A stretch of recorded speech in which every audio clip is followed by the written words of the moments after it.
to exist. Ooh, I killed him with a kiss. Don't blink or you might miss another body on my list. She hits him with that deadly silence, dropping bodies like the virus. You might think that she's psychotic or maybe a little violent, but I bet that. Yo, what's up, you guys? It's your girl Trudy LPC here for another episode of Self-Aware and Up. So today I want to talk with you guys about something that is deeply personal for me. I've chatted about it in a few previous videos, but it's something that I feel like the world at large could benefit from. So it's no secret, I have a big ego. I've always had a big ego, and I am very hypersensitive to criticism. I don't like negative feedback. It's something that I've struggled with my entire life and didn't really realize it until maybe about 2 to 3 years ago when I was in my current relationship with my spouse, and I was like, you know what, I'm perfect. And I was like, Ricky Bobby, I piss excellence. And then I realized, you know what, I really don't. There's really room for growth. And someone telling you, hey, you know what, you need to fix that, does not mean that they're beating you up. It doesn't mean that they're trying to tear you down. It just means that, you know what, you're human, you're fallible, and this is something that I feel like could make you a better person. And I had to learn to reframe my thoughts on criticism. That was something that was definitely a really tough struggle for me. I want to give you guys some helpful tips because I know that in this particular generation and in society at large, specifically with social media being the way that it is, a lot of people are very hypersensitive to criticism as well. And I want to give you guys some tips that I've used in order for me to be able to overcome that. One of the first things that I've learned about being able to accept criticism is being and recognizing that objectivity is something that you have to be open to. People are going to have different opinions for you. People are going to have different ways of doing things, and they may give you advice. And even though you may feel like your way is the perfect way and there's only one way, your way is right, there's always room to learn and there's always room to grow. Most people who deal with problems around accepting criticism, the main issue is that you're perfectionist. You want everything to be perfect. Most people who deal with perfectionism deal with what I call, and what most psychologists call, a critical inner voice or inner critical voice. Sometimes it's used interchangeably, but either way, it's the same thing. It's this voice inside your head that tells you how horrible you are, how you need to be perfect, how you need to be able to align with certain things in order for you to be accepted, loved, liked, how the world hates you and you're not going to ever be good enough. I know that I don't want to keep going on and on, but I'm sure many of you probably know what I mean if you've ever struggled with perfectionism. But that particular voice, overcoming it and reframing those thoughts is very important to being able to learn to accept criticism and feedback from other people. You have to be assertive in communicating your needs when it comes to how you like to receive feedback. This goes for relationships, this goes for friendships, this goes for working relationships with your boss. One of the things with my supervisor is I prefer to be corrected via email. Because I can deal with the email, I can process it, I don't have to get in my feelings, I can look at it, and I can just get mad if I want to, and then I can come back to it when I'm in a cooler head. Telling me negative information face-to-face or via Zoom call or Teams, Microsoft Teams, that doesn't work for me because I need to be able to process it and deal with my own negative emotions.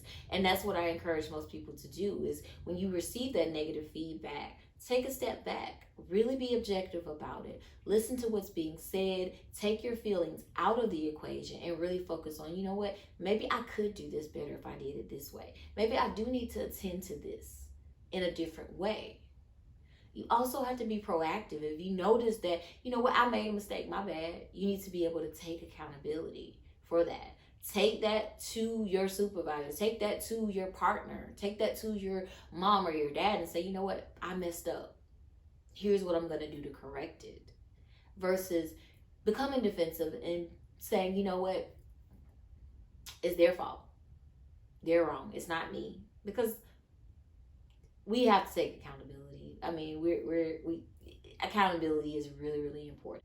It's important for you to learn to listen with an open mind. This is something I struggle with because, trust me, before 2-3 years ago, when I'm listening to respond. I'm not listening to understand. I'm not listening to do anything other than give you a response that I can chop your head off with and be like, that's it. I got you. Bam. I'm right. But no, that doesn't serve you. That doesn't serve to get what you want, because in most relationships, be it with a loved one, be it with a significant other, be it within a working relationship, you have a desired outcome. You have to think about, what is your desired outcome? And if your desired outcome is something that's a little bit more favorable than being criticized and being stuck in this negative place, you have to be open to hearing things that are different. This is a big one. Try not to be defensive in the moment.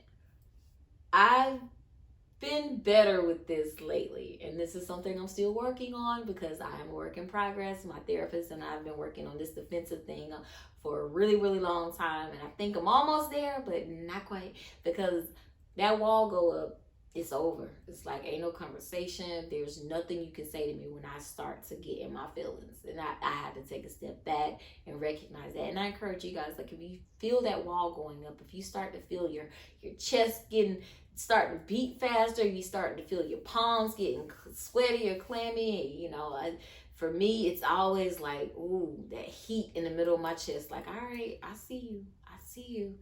Okay, all right, tread lightly, because this is not what you want.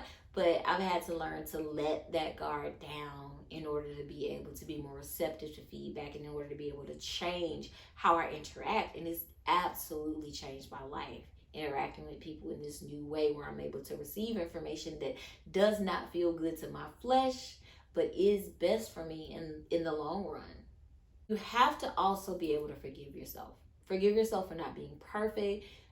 Remind yourself, you know what, I did the best job that I could. And if it wasn't good enough, you know what, I'll try to do better next time. But this I did what I could. It's above me now. And I've definitely learned to adapt that attitude. I can't change what I've done wrong already, but I can change and do things differently in the future. And I challenge you guys, you know what, say, hey, I messed up, didn't do my best. I'm going to try my best next time. I'm going to get it right.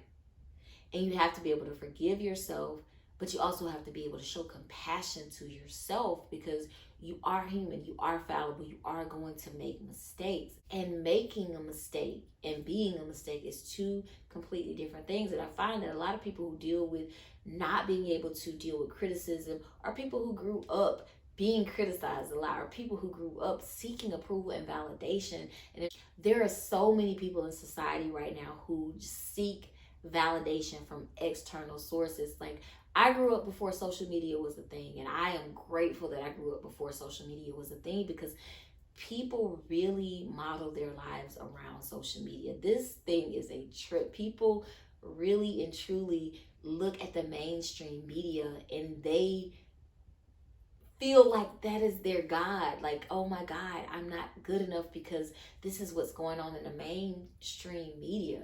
Like, who cares? Like, these people don't know you. These people, y'all don't know me. I don't care what you guys think about me.